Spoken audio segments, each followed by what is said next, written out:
Coming up next, family members of people who died in San Diego County jails ask a judge to order changes. Testing positive for COVID-19 for weeks or even months. What should you do? That story coming up. And we're working for you on how local schools are handling the monkeypox outbreak. Hot highs for this summer, but the hottest July on record. I'll let you know why some of you think so.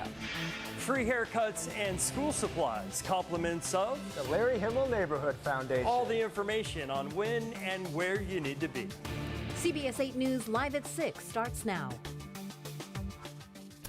Families of inmates who have died in custody in San Diego are demanding action tonight.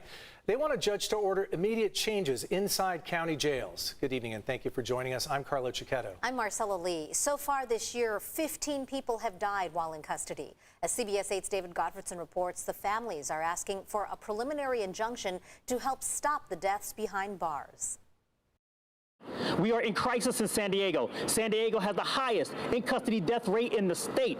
On the steps of San Diego's federal courthouse. My husband died January 6th of 2021 while he was in custody at the Central Jail. Family members of people who have died in jail. My brother died last year, July 20th, 2021. Speaking out for change to stop the deaths of inmates. He clearly had mental health issues and was incapable of making any decisions.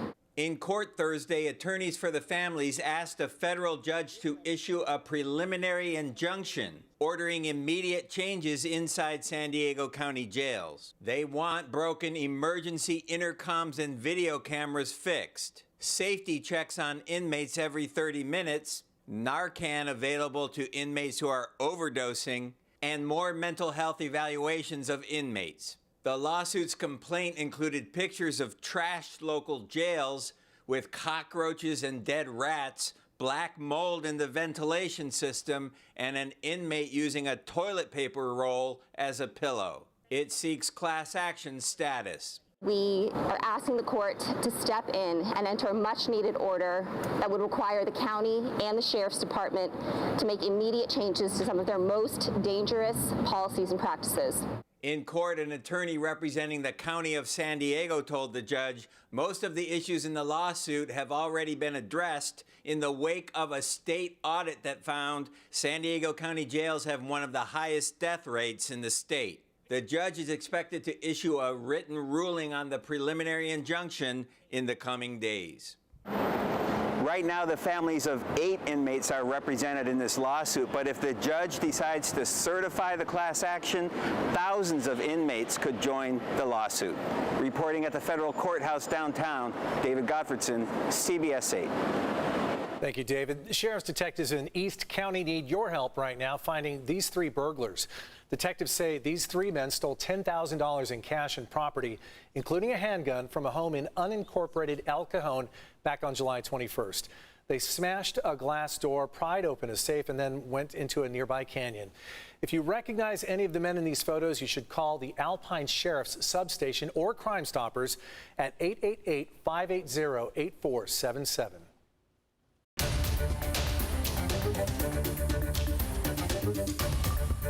We have some breaking news right now, some really happy breaking news. All week we've been following the saga of a Utah family's missing Goldendoodle. It was stolen from in front of their tent at Campland on the bay. About 15 minutes ago, we found out the dog has been found. Now, we don't have a lot of details at the moment, but we know that dog has been recovered and will be spending the evening with a canine officer. The dog's name is Chancho, and his family is already on the road back to San Diego, a 12-hour drive from where they live. We're going to be following the story tonight and tomorrow, so stay tuned. We first told you about Chancho on Monday. He was caught on surveillance camera being taken out of Campland on the Bay by a stranger, so we will have more details on this and get you the update when we can.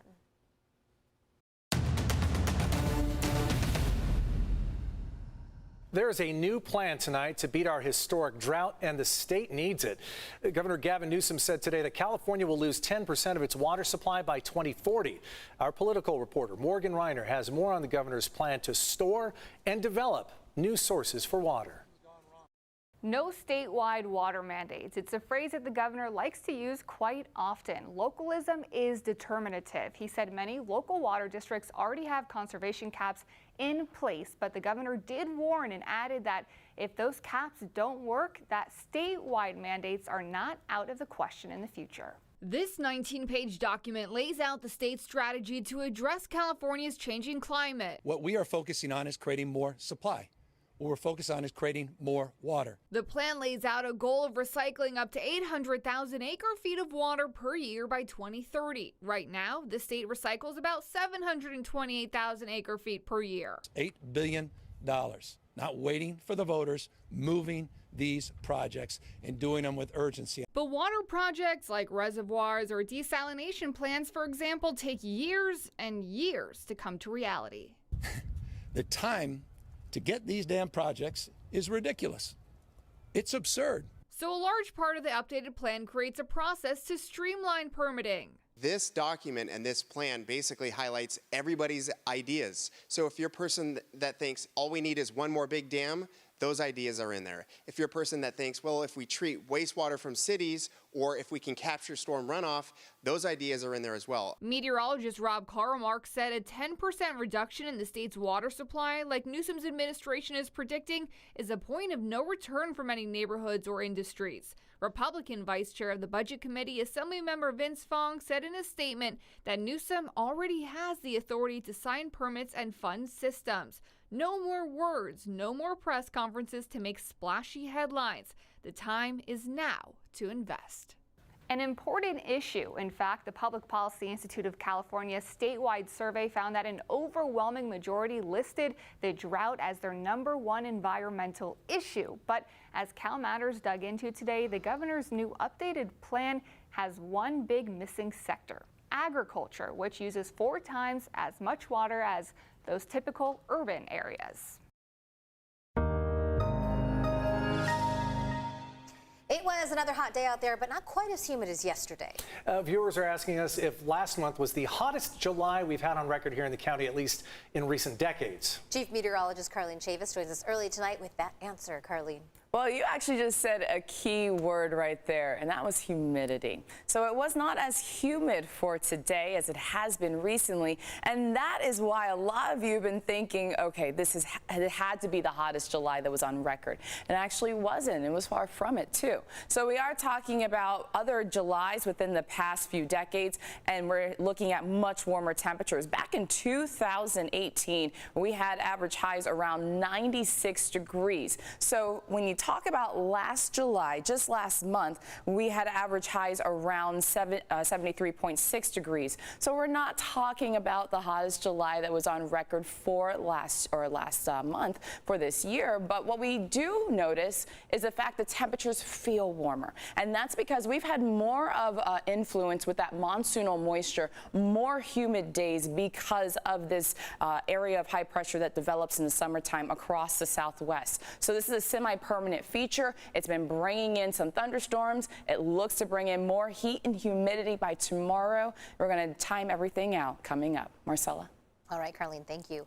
The heat is also raising concerns about brush fires. A fire up in LA County led to 2 intense and rare fire phenomenons. The Sam fire started yesterday and quickly spread to 150 acres. Take a look at your screen right there. That is when strong winds whipped up those flames into a funnel of fire called a firenado. The fire was soon brought under control, but the strong winds caused another weather phenomenon, a smokenado. Now, fortunately, no structures were damaged by the fire. We are excited to show you the progress made on an issue we have been working on for you since June. It has to do with standing water that led to serious concerns for people in North Park. They lived with the problem for years, but CBS 8's Brian White's hard work with the city and residents led to a solution in just 2 months. Some great results out here since our last story aired, as the city has taken steps to address the runoff that's been creating all that standing water.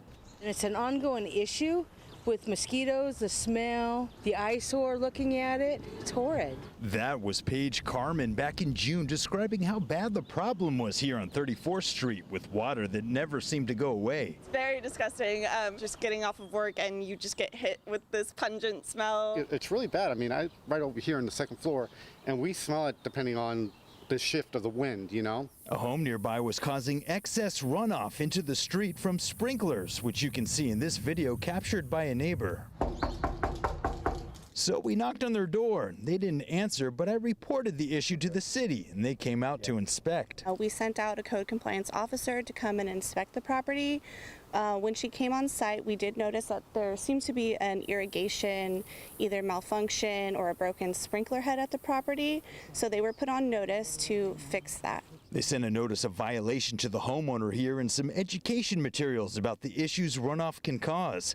And just last week, the sprinklers were fixed so that all that runoff wasn't going into the street. Over-irrigation does lead to standing water and ponding water within the right-of-way. Sometimes that leads to nuisance conditions. So not only is it a pollution prevention concern, but we also want to keep our streets clean and healthy for our neighborhoods. Though there still may be some puddling issues when it rains on occasion, for now, neighbors around here are just grateful to see the puddles gone. I feel grateful that they came out and the people listened to us in the neighborhood, and that did resolve the problem with the puddling, and resolve the mosquito issues. And how about the stench?